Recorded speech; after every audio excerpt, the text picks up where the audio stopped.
Hello everybody, and welcome back to yet another video. So in today's video, we're going to be talking about another Lenovo ThinkCentre, but it's not the A58. This is the A57. We're going to get into it later, and we're going to be talking about using it in 2025.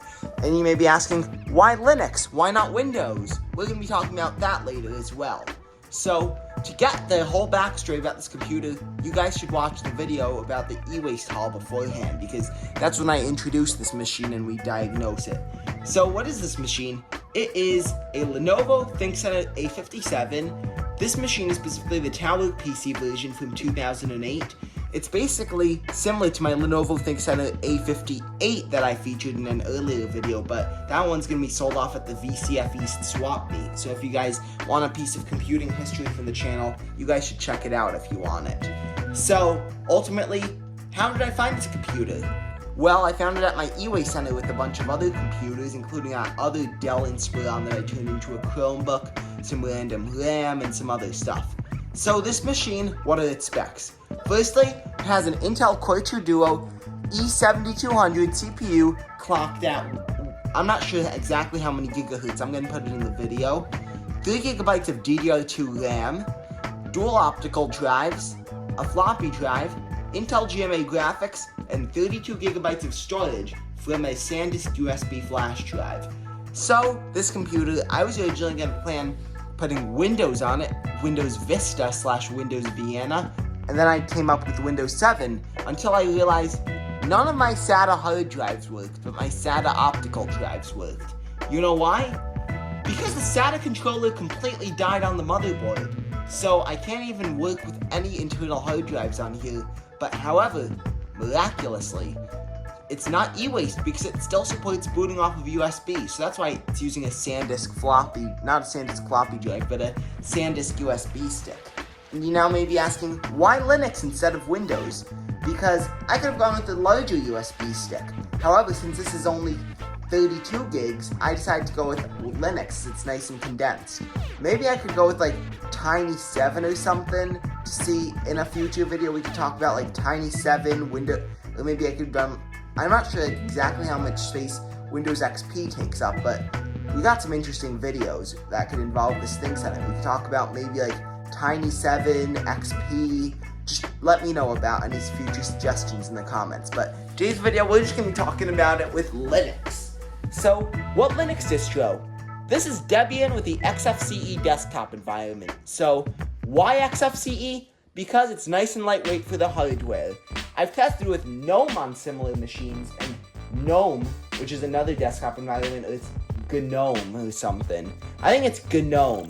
So, it's a lot heavier, so I decided to go with XFCE for the desktop environment. So, that's why I just like Debian, because it's kind of like Arch Linux, but it's a lot better. And no, I'm not trying to I'm not a paid Linux marketing troll or whatever. I'm just demonstrating it in this video, so you'll see videos about Linux, macOS, and Windows. So, we're just going to be talking about the usability of this machine on Linux today.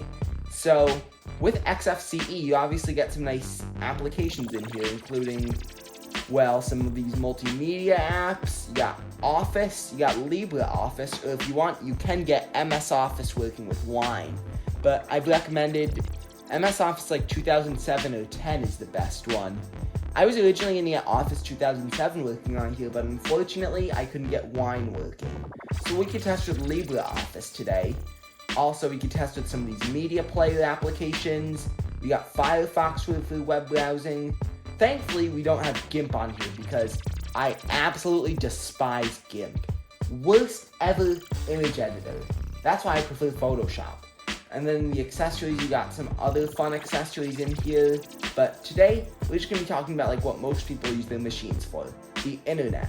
So, we got Google and Firefox, the web browser. We're going to do a couple benchmarks.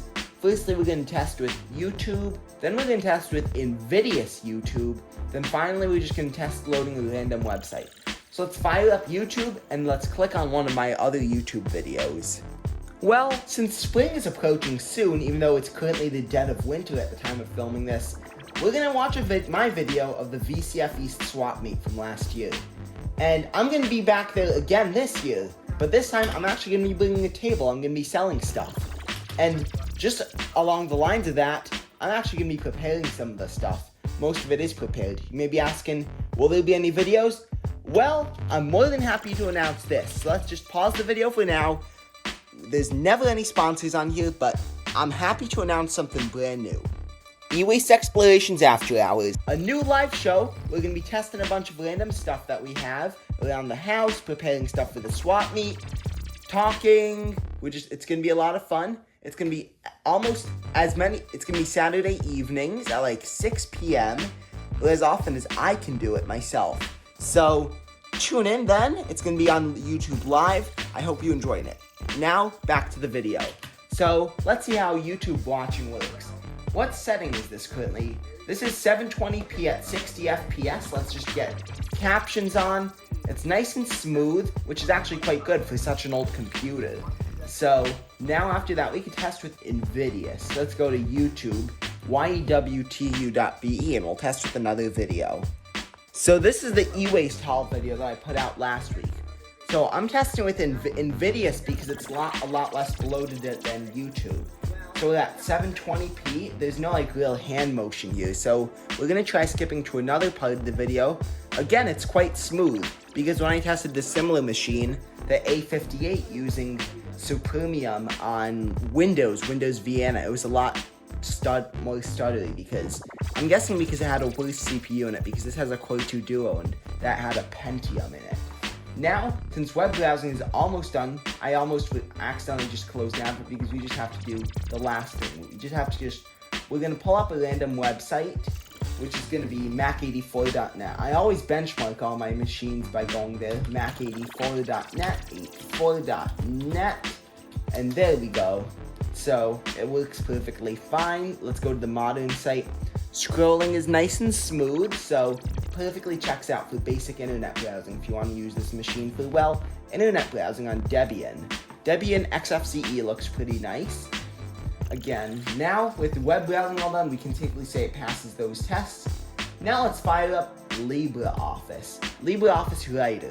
I can't really test with MS Office, unfortunately, right now because I think I may add it as like a little extra, but it looks, I'm not the biggest fan of LibreOffice. I pretty much prefer MS Office. Testing, that's good. It tests and it works, but I just typed some random gibberish on the keyboard. Let's now just close out of it. We don't want to save it, don't save. So, well, productivity works just fine. Now, what if you want to get artsy-fartsy and want to talk about graphics design? So this is basically kind of like, again, it's like LibreOffice Writer, and it's kind of like if MS Paint and LibreOffice had a baby. So now with like productivity out of the way, we could talk about multimedia. Parallel Media Player, I've never used it. I think it's just like a reskin of VLC. So I got the DVD and we'll test it.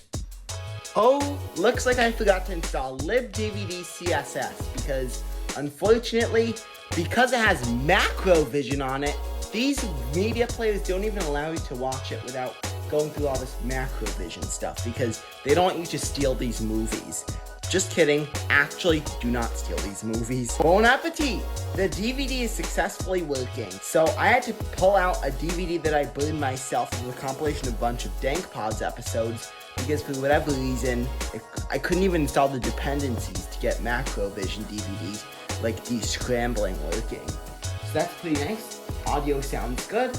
Let's skip to a random part, and it looks pretty good. Let's close out of it, nice and smooth. So I'd say this machine, the DVD playback, again it works well. Now we come to the ultimate conclusion. Does Debian XFCE make the system perfectly usable? Absolutely. So I'd say Debian and other Linux distros with lightweight desktop environments definitely bring life into these old systems. So we're going to be seeing this machine again, but you know what we're going to be installing on it next?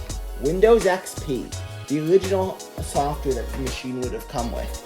So we're going to end the video there. So thank you so much for watching this video. Please like, watch, and subscribe. I will see you guys in the next one.